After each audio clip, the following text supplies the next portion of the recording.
Yo, what's up, guys? New video looking at the new unit, Zibala. Here, the very funny one from Sodoros. He was like, I am the real puppet from Contours. I'm gonna make this thing on the left here my profile picture because I'm the puppeteer spending my money. Sorry, Sodoros, I had to steal your joke, but that was hella good.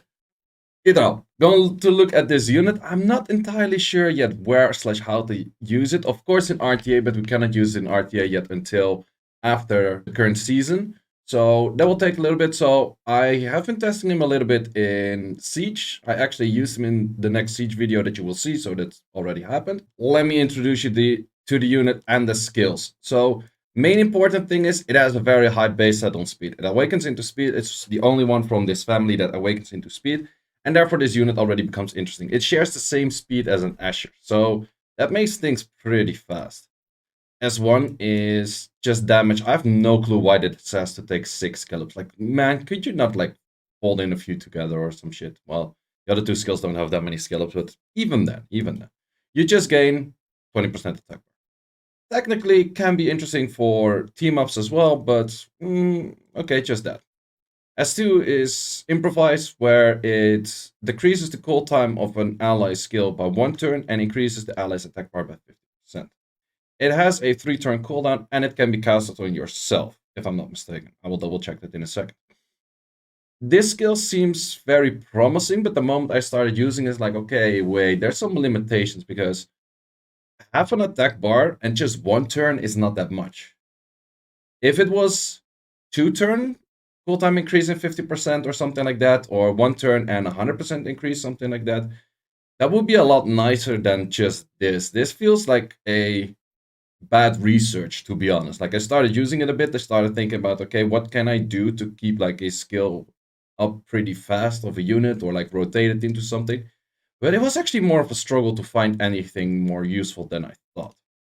Then we have Magical Time, which is a pretty nice skill. Attacks all enemies to increase their cool time by 1 turn, and then freezes them for 1 turn as well. And it's on a full 4-turn cooldown. It is pretty nice. Technically, it's one of those few skills that counters Vio procs, because if you freeze them and then they proc out of that, they still have the 1-turn cooldown decrease. But you have a double rest check, of course. And then we have an accuracy lead. So this unit is actually pretty straightforward. So let's go into a few testing rounds that I thought might actually work with him. I'll show him in a few potential ways that I think I could use him.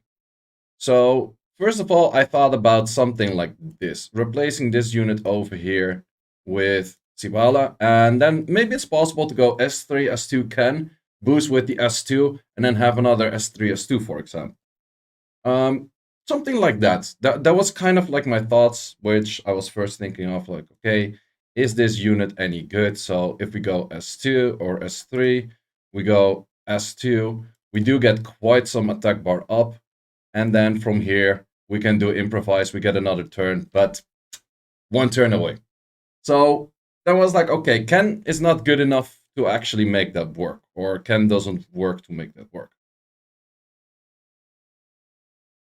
So that doesn't really work with the that in there, but the Robo actually has a shorter cooldown on the S2 because you use the S2 first, then the S3.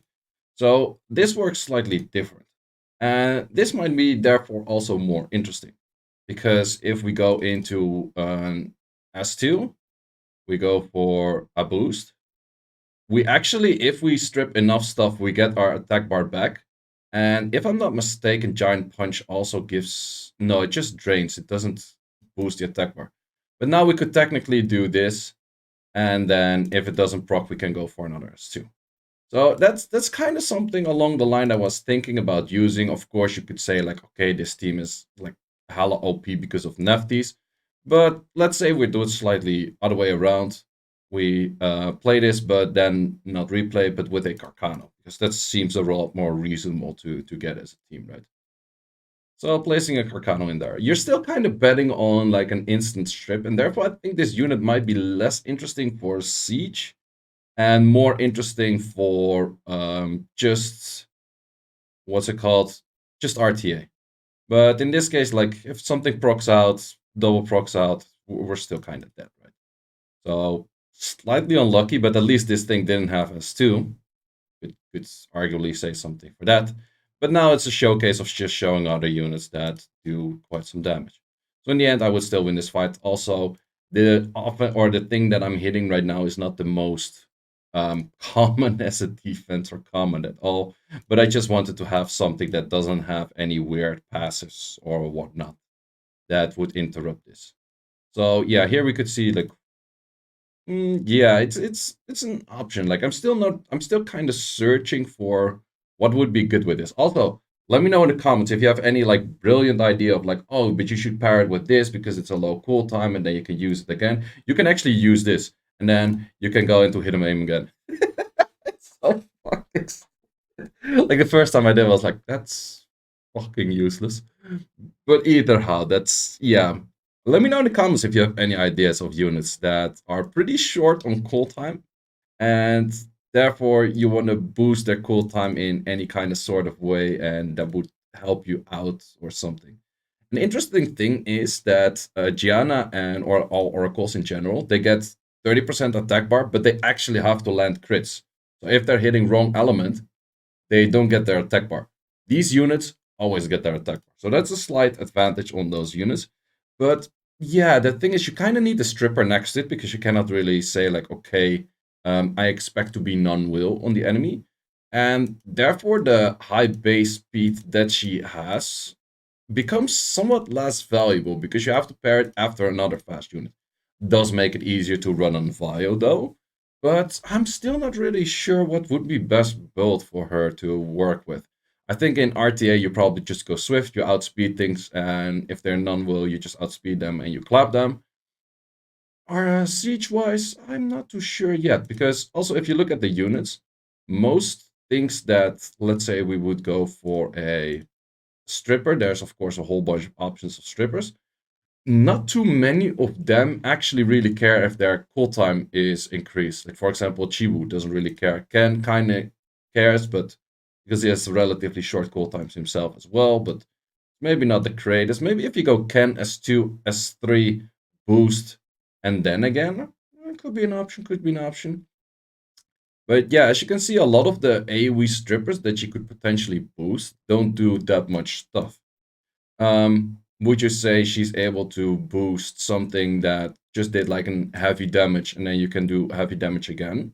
Let's say that you're using a CP and then you boost that again or some stuff. Technically, yes, but the issue is it's also just boosting 50%. Like if it was boosting 100, you could do a lot of interesting things. You could go for, you could make so many combinations if you actually boost 100. But if you boost 50, you're very bound to what if something misses, and then you have to work with that. So in this case, I'm actually kind of asking you guys, like, let me know in the comments what kind of combos would you think is very good with this, because to be honest, she's the more interesting one looking from the whole family, and I feel the S3 I would say is kind of good, but the S2 just feels like a bad research, to be honest. Like in all honesty, these units feel more like net 4s than net 5s to me. Let me know in the comments what you think about that one. But yeah, that's pretty much all for now. And I think these units down the line will definitely get a boost if they're not found in meta at any time soon. They mostly do it the moment you have a balance patch. They will take the units that were released 2 units back. So the next balance patch will be based on the cookies, same as that the balance patch before that was basing on like Buff and Claire and Sonia and those kind of things. Then we actually have one balance patch that didn't address any because they were kind of slow-ish on releasing units. The next balance patch they will address the cookies, and then the balance patch afterwards, which will be in about like 4, 5, 6 months. Will take a while. It will take a while. Then they will probably address these units. So yeah, even for the light and dark, they kind of feel somewhat lackluster to me.